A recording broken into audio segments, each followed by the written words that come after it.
David Trahair, our guest. He is an author and he's an accountant. His new book is called Crushing Debt. His last book was called Enough Bull.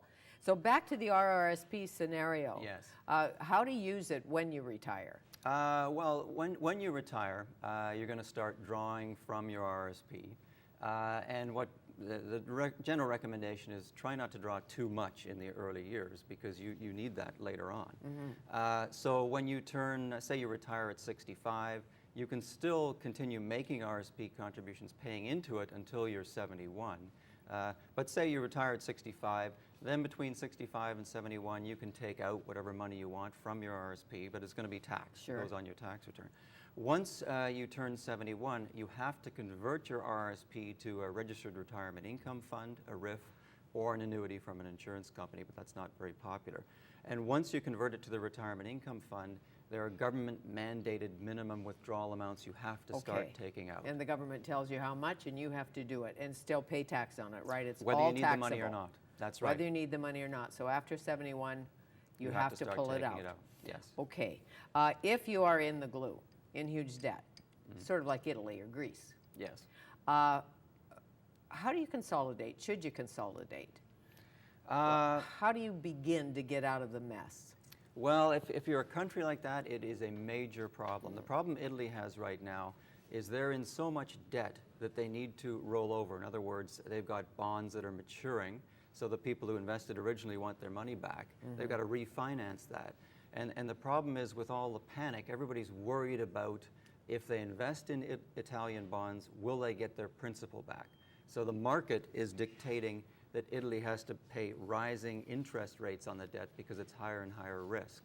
And the worry now is that it's getting so high that it's way too expensive, they're not even going to be able to pay it back. And that's when the panic sets in and it just becomes a disaster. And it affects us. Every pundit says, if you don't think what's happening over there with that Euro crisis isn't affecting you, yes, it is. How so? What does that mean? Well, that means we may not have direct exposure. Like our RSP probably doesn't hold Italian bonds. Right. But if Greece looks like it's going to default, and then there's issues about banks that own Greek debt having to reduce their investments in half. So you invested $100,000, you're only getting $50,000 back. That's horrible. Sure. So if that starts happening, that's going to affect, to a large degree, banks, French banks that own Greek debt, French and German banks that own Italian debt. Mm-hmm. It's going to put significant pressure on those banks, and then the whole financial system starts, disintegrating to some degree. And your RSP comes in the mail, and you've lost 10 grand, and you don't know how. You can't imagine what happened last month. Right. Well, I mean, I'm an ultra-conservative accountant. Right. I recommend that people think about reducing their exposure to the stock market so they can't lose 10 grand. I.e., I'm a huge fan of GICs. For instance, you're not going to make 8% a year in a GIC. You might make 2%, but you're never going to get a minus 10 grand, or 10, a minus 10 30. grand. Exactly. And the gap between the rich and the poor, as you've noticed at Occupy Vancouver and Occupy Ontario, is growing. So David Trahair has $40,000. Good. In the bank. Yeah. Rainy day fund. Yes. Where would you put it? The first thing I would do is pay off my mortgage. Or my family's mortgage. That's number one on my list. I stopped making RSP contributions a number of years ago. I am focusing on getting totally debt-free. That's the first place I'd put it. Once I've done that, I'm going to get back into making RSP contributions because personally I think RSPs are the best tax break we have as Canadians. Right.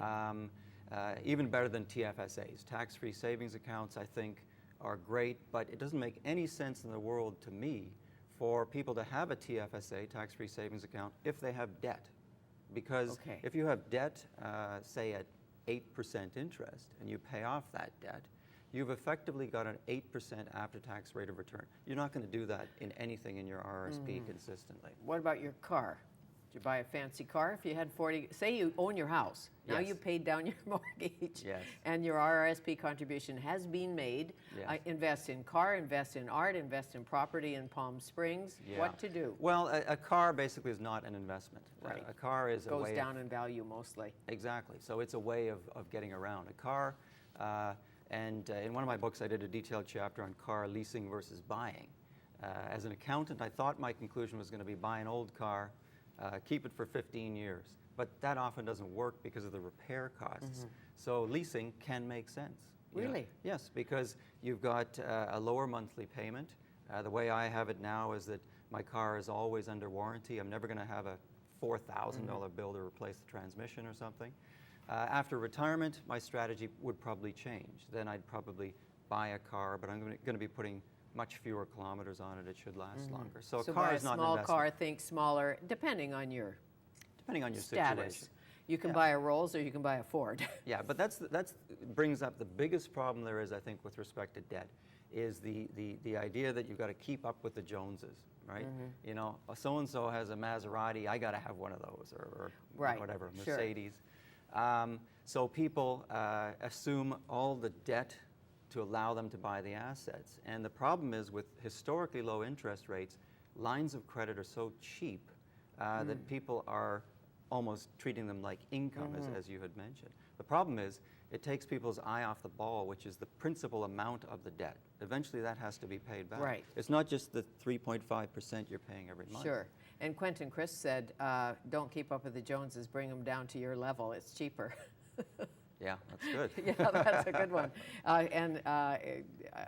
I don't know who's Diderot or somebody said, I have more taste than I have money. I happen to have that small problem. Yeah. But if you are debt-free, maybe you can have a luxury here or there, perhaps. For sure, yeah. I mean, if you're debt-free, I think that's the ultimate in terms of freedom. If you own your house, you own your car, they can't take it away from you, right? Nobody has control over you. If you're asset-rich, financed by debt, and something horrible happens, you become disabled or whatever, and can no longer make the payments on the debt, they take your stuff away, right? Exactly. So, if you're a student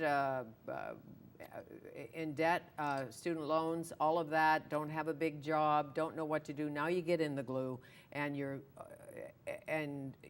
nearly bankrupt. Should you declare bankruptcy, do anything not to declare bankruptcy, what?